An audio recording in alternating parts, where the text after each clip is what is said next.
Ladies and gentlemen, I have it on very good authority that the quest for perfection our society demands can leave the individual gasping for breath at every turn. This pressure inevitably extends into the way we look.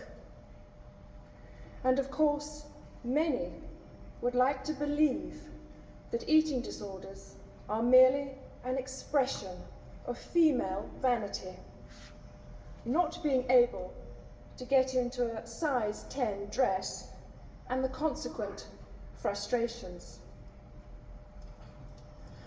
From the beginning of time, the human race has had a deep and powerful relationship with food.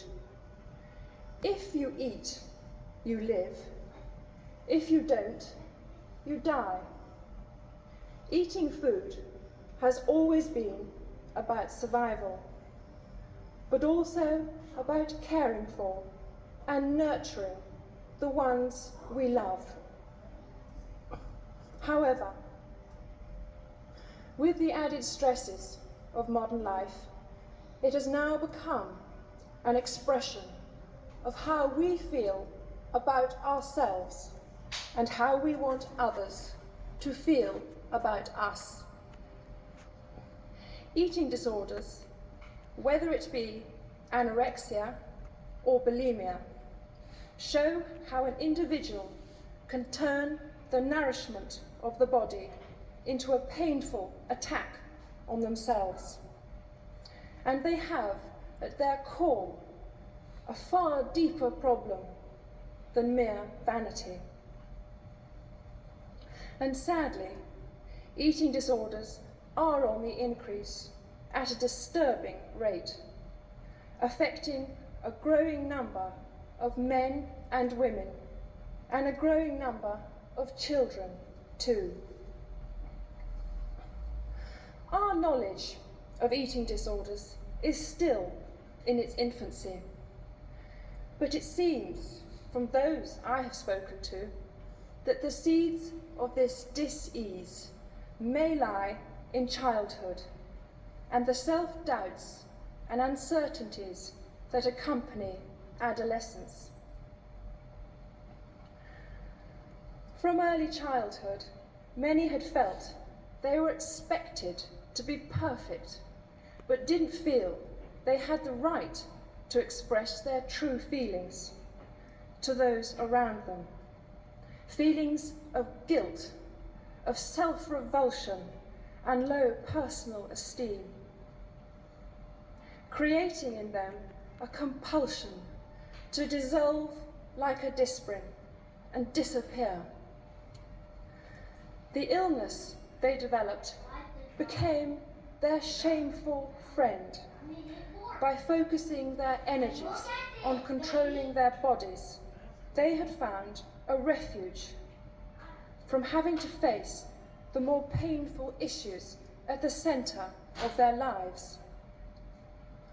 A way of coping, albeit destructively and pointlessly, but a way of coping with a situation they were finding unbearable.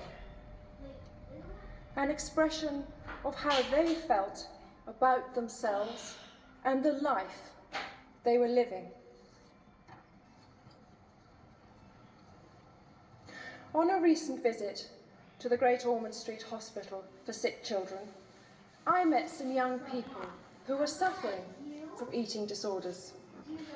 With the help of some very dedicated staff, they and their parents were bravely learning to face together the deeper problems which had been expressed through their dis-ease.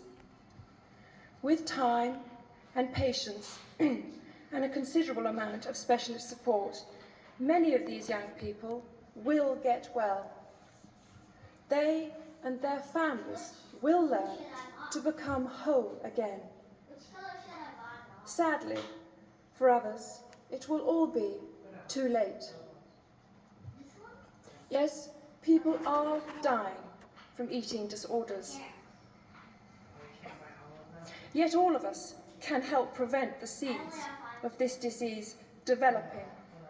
As parents, teachers, family and friends, we have an obligation to care for our children, to encourage and guide, to nourish and nurture, and to listen with love to their needs in ways which clearly show our children that we value them. They, in their turn, will then learn how to value themselves. From those already suffering from eating disorders, how can we reach them earlier, before it's too late? Here in Britain, organisations such as the Eating Disorders Association are currently being swamped with inquiries and requests for support and advice. So overwhelming is the need for help. Yet, with greater awareness and more information, these people who are locked into a spiral of secret despair can be reached before the disease takes over their lives. The longer it is before help reaches them, the greater the demand on limited resources, and the less likely it is they will fully recover. I am certain the ultimate solution lies within the individual, but with the help and patient nurturing given by you, the professionals, family and friends, people suffering from eating disorders can find a better way of coping with their lives by learning to deal with their problems directly in a safe and supportive environment. Over the next 3 days, this international conference has the opportunity to explore further the causes of eating disorder and to find new avenues of help for those suffering from this incapacitating disease. I look forward to hearing about your progress and hope you are able to find the most beneficial way of giving back to these people their self-esteem, to show them how to overcome their difficulties and redirect their energies towards a healthier and happier life.